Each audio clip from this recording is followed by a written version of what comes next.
اسلامی کیلنڈر کے حساب سے یہ نیا سال اور نئے سال کا پہلا مہینہ شروع ہو چکا ہے۔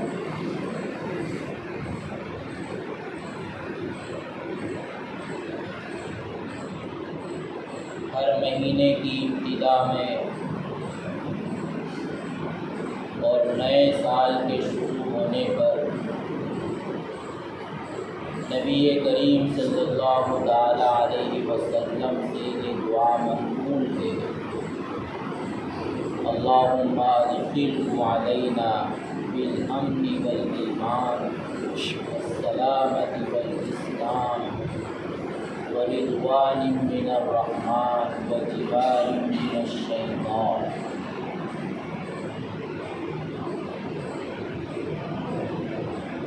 اللہ کے رسول صلی اللہ علیہ وسلم کا اور صحابہ کا مہینے کے شروع میں اور سال کے شروع میں اس دعا کا اہتمام کرنا یہ اس بات کی دلیل ہے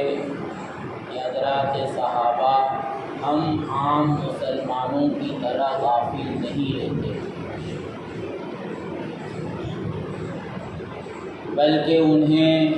اس بات کا ہر دم احساس رہتا تھا کہ ہماری عمر گزر رہی ہے اور تاریخ رواں دواں ہیں اور ہم ہر وقت اللہ تبارک و تعالیٰ کے محتاج ہیں۔ مہینے کے شروع ہونے پر اور نئے اسلامی سال میں داخل ہونے پر وہ گویا اپنی زندگی کا جائزہ لیتے تھے اور محاسبہ کرتے تھے کہ ہماری اب تک کی زندگی کس طرح گزری ہے اور ہمیں آئندہ کس منصوبہ بندی کے ساتھ اور کس پلاننگ کے ساتھ زندگی گزارنا ہے، اور ہم جو بھی منصوبہ بنا لیں اور پلاننگ کر لیں تو اللہ کی توفیق کے بغیر اور اللہ کی رحمت کے شامل حال ہوئے بغیر ہم اس منصوبے پر عمل پیرا نہیں ہو سکتے۔ اور صحابہ کی پلاننگ یا منصوبہ بندی اگر ہم ان کی زندگی کا جائزہ لیں تو یہ پتہ چلتا ہے کہ وہ دنیا کے لیے نہیں ہوا کرتی تھی کہ ہم کتنا کمائیں گے، ہم کیا کاروبار کریں گے، کاروبار کے اور کون سے مواقع اور راستے ہم اپنے لیے نکال سکتے ہیں، ہم کتنا پیسہ جمع کریں گے، دنیا کے اعتبار سے ہمارا کیا ٹارگیٹ ہوگا، بلکہ ان کی تمام تر منصوبہ بندی اور پلاننگ اپنے دین کے لیے ہوا کرتی تھی۔ دنیا کا معاملہ ان کے یہاں ایک ضرورت کی حد تک تھا، لیکن ضرورت سے بڑھ کر انہوں نے اپنے دنیاوی معاملات کو کبھی بھی اپنی زندگی کا مقصد نہیں بنایا۔ تو اس لیے ان کی پلاننگ اور منصوبہ بندی کا مطلب یہی ہوا کرتا تھا کہ یہ مہینہ جو گزر چکا اس میں ہم نے کتنی عبادتیں کی، اور آئندہ مہینہ جو شروع ہونے جا رہا ہے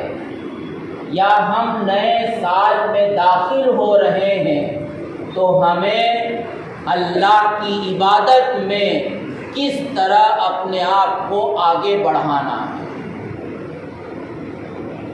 وہ کون سی اللہ کی نامرضیات ہیں کہ جن میں اب تک ہم مبتلا رہے، اور وہ کون سی مرضیات ہیں کہ جن کو اختیار کرنا ابھی تک ہماری زندگی کی پلاننگ میں اور منصوبہ بندی میں داخل نہیں ہو سکا۔ تو اسی پلاننگ کے ساتھ، منصوبہ بندی کے ساتھ وہ نئے مہینے میں اور نئے سال میں داخل ہوا کرتے تھے۔ تو اس لیے ایک مسلمان کا اور ہم سب کا یہ فریضہ ہے کہ ہر دن، ہر ہفتہ، ہر مہینہ اور ہر سال اپنی زندگی کے محاسبے کے ساتھ گزرے۔ اسی لیے نبی کریم صلی اللہ علیہ وسلم نے یہ تلقین فرمائی اور حقیقت میں اللہ کی رحمت کو بتلایا کہ اللہ تبارک و تعالی دن کو اپنے ہاتھ پھیلاتا ہے تاکہ رات کا گنہگار وہ رات گزرنے سے پہلے توبہ کرے، اور اللہ تبارک و تعالی رات کو اپنے ہاتھ پھیلاتا ہے تاکہ دن کا گنہگار دن گزرنے سے پہلے توبہ کر لے، اور اس کی رات اس حال میں شروع ہو رہی ہو کہ وہ گناہوں سے اور ہر قسم کے حقوق سے اور ہر قسم کی ذمہ داریوں سے اپنے آپ کو پاک کر چکا۔ بیان تو اللہ کی رحمت کا ہے، لیکن حقیقت میں ہم امتیوں کو یہ تعلیم ہے کہ ایک ایمان والے کی زندگی غفلت والی زندگی نہیں ہونا چاہیے۔ اس کو چاہیے کہ وہ ہر ساعت، ہر آن، ہر دن، ہر رات، ہر ہفتہ اور ہر مہینہ اور ہر سال اپنی پچھلی زندگی کا اس اعتبار سے محاسبہ کرے کہ میں نے کیا اعمال کیے اور کن گناہوں میں مبتلا رہا، میں نے کیا فرائض نبھائے اور کون سے حقوق میرے ذمے باقی ہیں، اور آئندہ کی وہ منصوبہ بندی کرے کہ مجھے اب اعمال کے اعتبار سے کون سا ایسا ٹارگیٹ متعین کرنا ہے کہ میں سال پورا ہونے سے پہلے وہاں پہنچ جاؤں۔ تو اس لیے دوستو، نئے سال کے آغاز میں ہمیں سب سے پہلا کام جو کرنا چاہیے وہ یہی کرنا چاہیے۔ ہم اپنی دکان کا تو روزانہ حساب کرتے ہیں،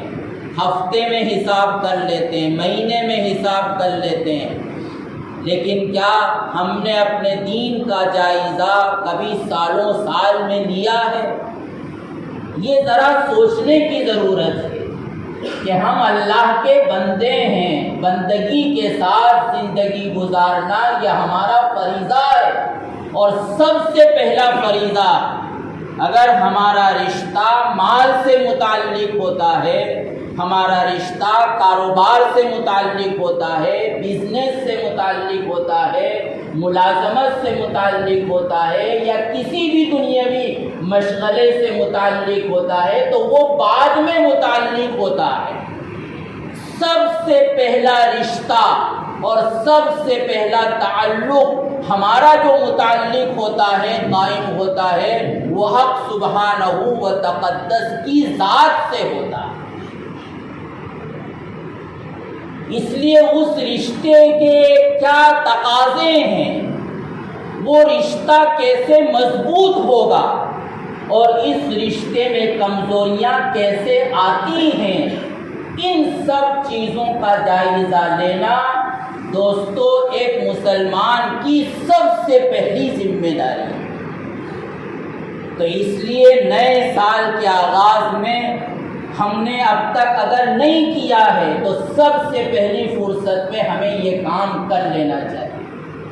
اپنی زندگی کا محاسبہ کر لیں، کتنی نمازیں میرے ذمے باقی ہیں، آئندہ میں کیا ایسی پلاننگ بناؤں کہ میری کوئی نماز ضائع نہ ہو۔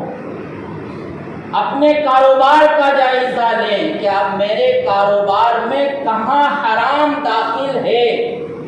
کون سی کنجی حرام ہے یا کون سا طریقہ کار حرام ہے۔ میں جس ملازمت سے، جس جاب سے متعلق ہوں، کہیں اس میں حرام والا کوئی راستہ تو موجود نہیں ہے، اگر ہے تو اس سے چھٹکارے کا میں کیا پلاننگ بنا سکتا ہوں، اس کو چھوڑ کر میں کون سا حلال والا راستہ اختیار کر سکتا ہوں۔ یہ اس طرح ہمیں جائزہ لے کر پلاننگ اور منصوبہ بندی کرنے کی ضرورت ہے۔ دوسری بات جو ہمیں یاد رہنا چاہیے وہ یہ کہ اسلامی تاریخ اور اسلامی مہینہ یہ ہجری سال اور ہجری کیلنڈر کہلایا جاتا ہے، یعنی اسلامی کیلنڈر کو اور اسلامی تاریخ کو حضرات صحابہ نے نبی کریم صلی اللہ علیہ وسلم کی ہجرت کے ساتھ جوڑا ہے۔ حضرت عمر فاروق رضی اللہ تعالیٰ عنہ کے دور میں جب تاریخ متعین کرنے کی ضرورت پیش آئی، حضرات صحابہ سے مشورہ کیا گیا تو مختلف رائے سامنے آئی، لیکن حضرت علی رضی اللہ تعالیٰ عنہ کی رائے اور خود حضرت عمر فاروق کی رائے یہی ہوئی کہ ہم اپنے اسلامی کیلنڈر کو اور اسلامی تاریخ کو نبی کریم صلی اللہ علیہ وسلم کی ولادت سے جوڑنے کے بجائے، آپ کی بعثت سے جوڑنے کے بجائے، آپ کی وفات سے جوڑنے کے بجائے، فتح مکہ سے جوڑنے کے بجائے ہمیں چاہیے کہ ہم اپنی تاریخ کو نبی کریم صلی اللہ علیہ وسلم کی ہجرت کے ساتھ جوڑیں۔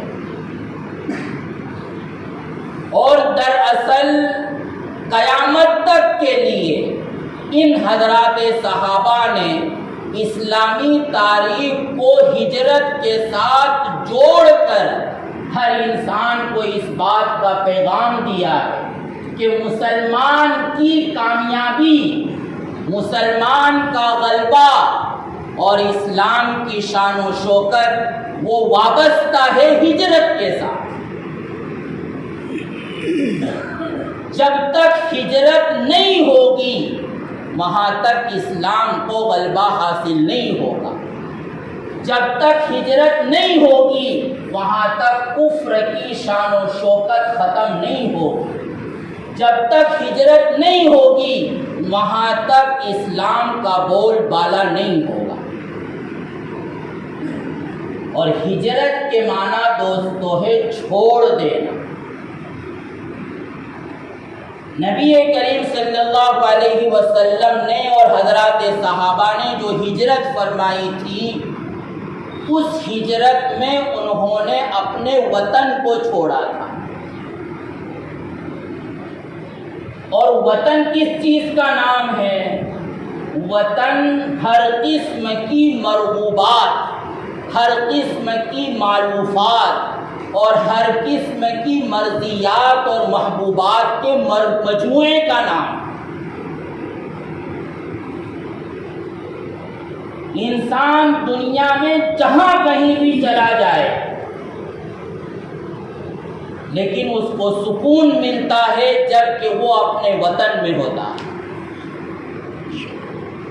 کیونکہ وطن میں اس کے اہل و عیال ہوتے ہیں،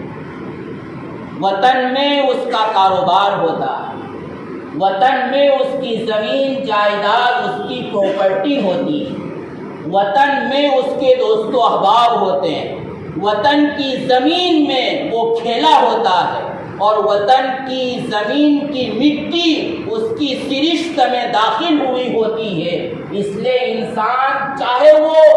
بالکل بیک ورڈ کسی گاؤں کا رہنے والا ہو، اور کسی پسماندہ ملک کا رہنے والا ہو، لیکن ہر انسان کو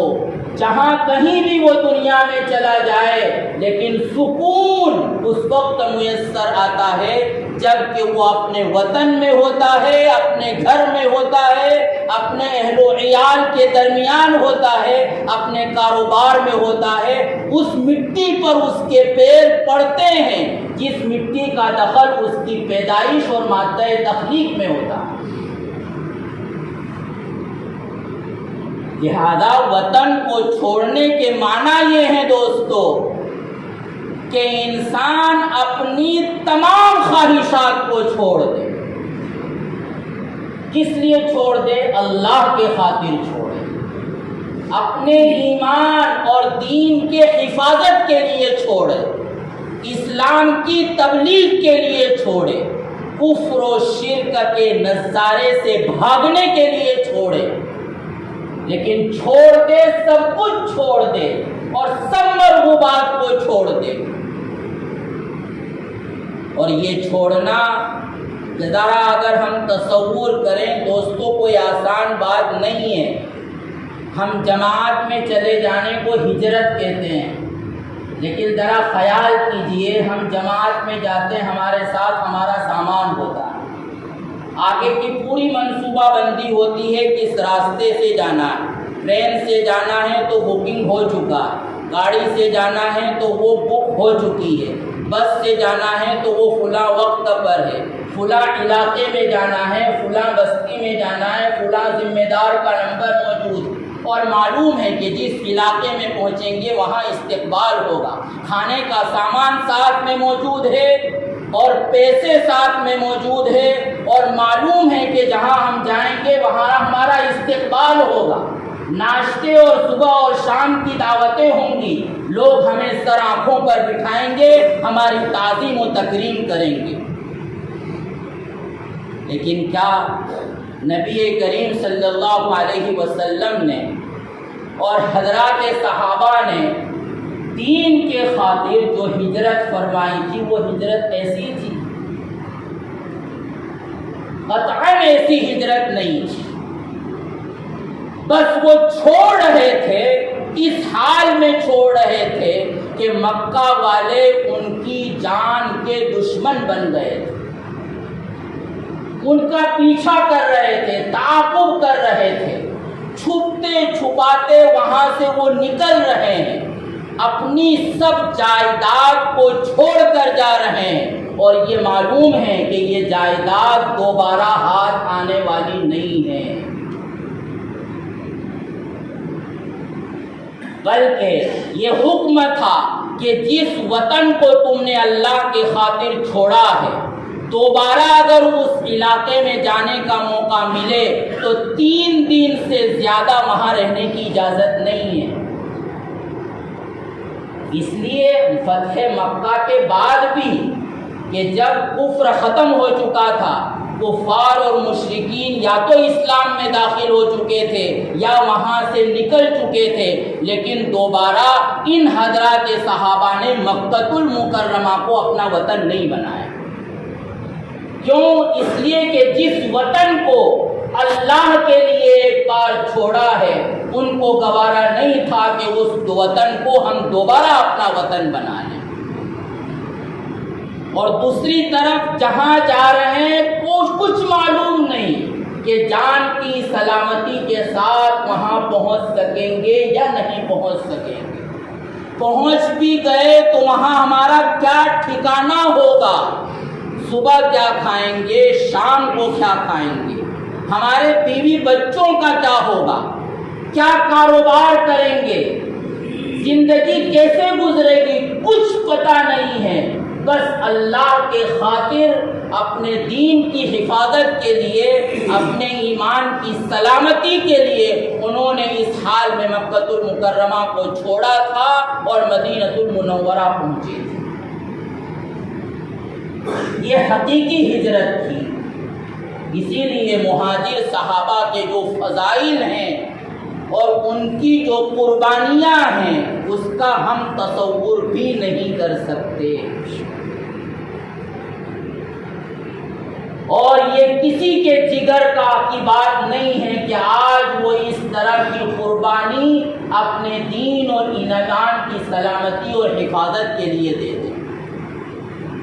لیکن دوستو، اس کے پیچھے قیامت تک کے لیے جو سبق چھپا ہوا ہے وہ یہ ہے جو نبی کریم صلی اللہ علیہ وسلم نے اس حدیث میں ارشاد فرمایا، جس کی میں نے تلاوت کی۔ عبداللہ ابن عمرو ابن العاص رضی اللہ تعالیٰ عنہ فرما رہے ہیں، المہاجر ما ہجر ما نہى اللہ تبارک و تعالی۔ ظاہر ہے کہ وہ ہجرت جو حقیقی ہجرت تھی وہ وقتی تھی جو ختم ہو چکی تھی۔ نبی کریم صلی اللہ علیہ وسلم نے آئندہ آنے والے مسلمانوں کو یہ بتلایا کہ ہجرت کی حقیقت فقط وہ نہیں ہے جو اللہ نے ہم سے لی یا میرے صحابہ سے لی، بلکہ ہجرت کی اصل حقیقت یہ ہے کہ من حجر ما نہى اللہ تبارک و تعالی، کہ اللہ نے جس چیز سے منع کر دیا ہے اس چیز کو میں چھوڑ دوں میں گناہوں کو، چھوڑ دوں میں معاصی کو،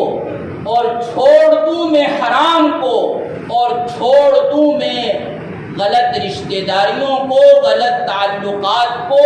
چاہے ان سب چیزوں کو چھوڑنے کے لیے مجھے کیسی ہی قربانی کیوں نہ دینا پڑے۔ یہ ہے ہجرت۔ جو شخص ابھی یہ حقیقی ہجرت کرے گا آج بھی،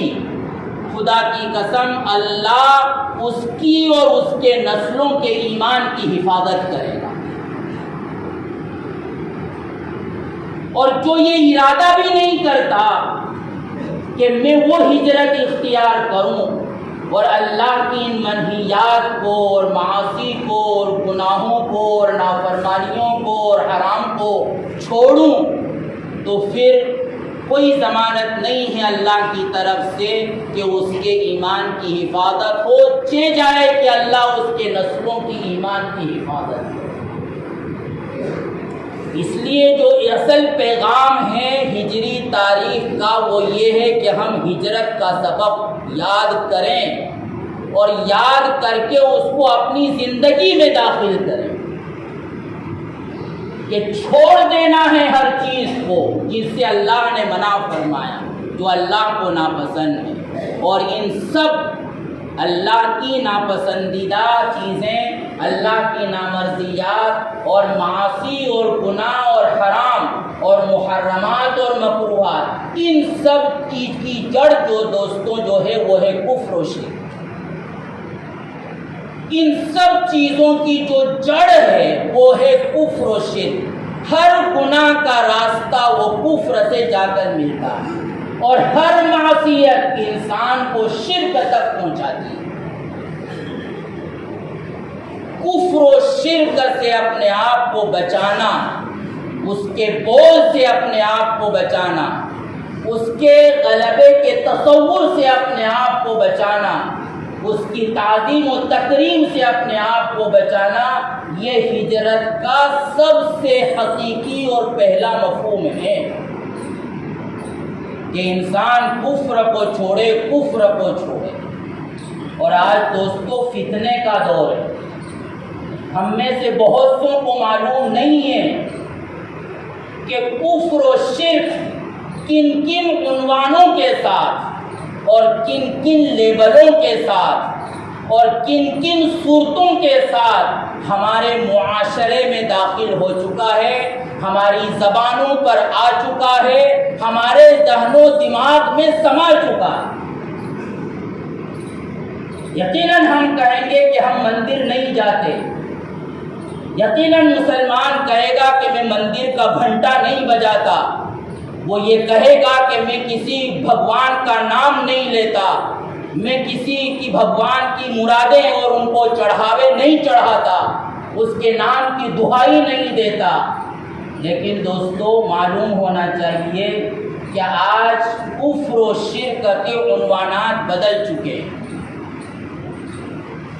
آج کفر و شرک سیکولرازم کی شکل میں موجود ہے، آج کفر و شرک کمیونزم کی شکل میں موجود ہے، آج کفر و شرک نیشنلزم کی شکل میں موجود ہے، آج کفر و شرک جمہوریت اور ڈیموکریسی کی شکل میں موجود ہے۔ ان الفاظوں کا جو ظاہری مفہوم ہے وہ ان میں چاہے ہم کو شرک و کفر نظر نہ آئے، لیکن بہت عیاری کے ساتھ جنہوں نے یہ نعرے دیے ہیں، یقین جانیے کہ ان نعروں کے پیچھے حقیقی کفر چھپا ہوا ہے، وہ شرک چھپا ہوا ہے کہ جس شرک کی بخشش نہیں ہوتی۔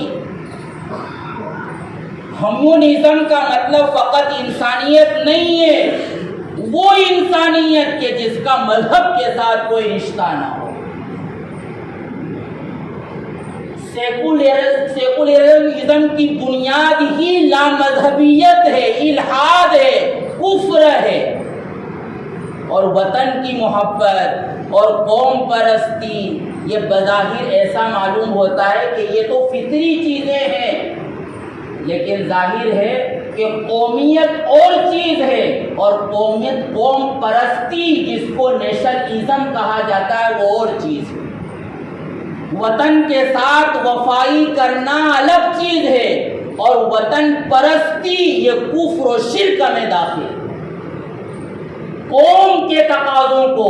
وطن کے تقاضوں کو اور حکومت کے تقاضوں کو اللہ کے دین پر قربان کر دینا اور اس کو مقدم رکھنا ظاہر ہے کہ یہ عین کفر ہے، عین شرک ہے۔ بہت سے مسلمان ہیں کہ جو لا علمی میں نعرہ لگاتے ہیں اور کہتے ہیں کہ ہم تو سیکولرازم کے ساتھ، ہم تو چاہتے ہیں کہ ملک کی جمہوریت اور ڈیموکریسی کو بچائیں، لیکن جمہوریت اور ڈیموکریسی وہ کون سی؟ وہ کہ جس میں اللہ کی حکومت کو تسلیم نہیں کرنا ہے،